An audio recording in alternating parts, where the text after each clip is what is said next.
E ora parliamo di una bella iniziativa davvero. La Fondazione Domus de Luna impiega i suoi ragazzi in una nuova avventura imprenditoriale sociale, la gestione di un ristorante e di un piccolo bed and breakfast a Cagliari, in una bella villa di Cagliari. Vediamo il servizio di Andrea Saint-Just.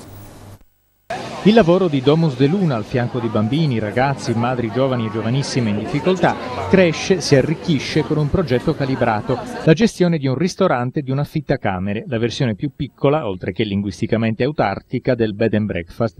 Una villa nella via Vittorio Veneto di Cagliari, confinante con altre signorili dimore e col Palazzo della Regione, ospita l'ultimo avamposto della creatura nata dalla carica di Ugo Bressanello e Petra Paolini, la coppia che, lasciato il lavoro normale e una carriera più che avviata, ha deciso di dedicarsi anima e corpo a un'altra impresa, un'impresa sociale, proprio come il progetto della locanda dei buoni e dei cattivi, un'idea che ha vinto il premio Make and Change dedicato all'imprenditoria sociale ed è stata finanziata, tra gli altri, dalla Fondazione Luca Barbareschi. Con la Fondazione ogni anno scegliamo un progetto, conosciuti in una delle varie riunioni di associazioni i responsabili di Domus de Luna, mi sembravano molto seri, ho riscontrato la loro assoluta serietà, questa era un'iniziativa molto bella per cui tutte le nostre risorse di quest'anno sono state date a Domus de Luna e mi sembra che abbiamo fatto un ottimo lavoro. 6 ragazzi tra i 16 e i 21 anni hanno intrapreso un cammino di formazione che li ha visti impegnati prima in aula, poi ai fornelli niente meno che di Casa Puddu di Siti, alla scuola di Roberto Pezza,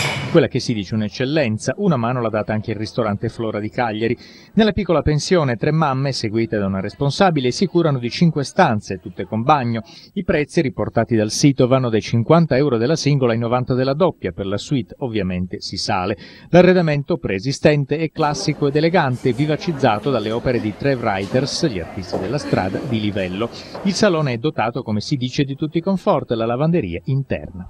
Ecco, questi ragazzi giovanissimi come si pongono davanti all'esperienza lavorativa?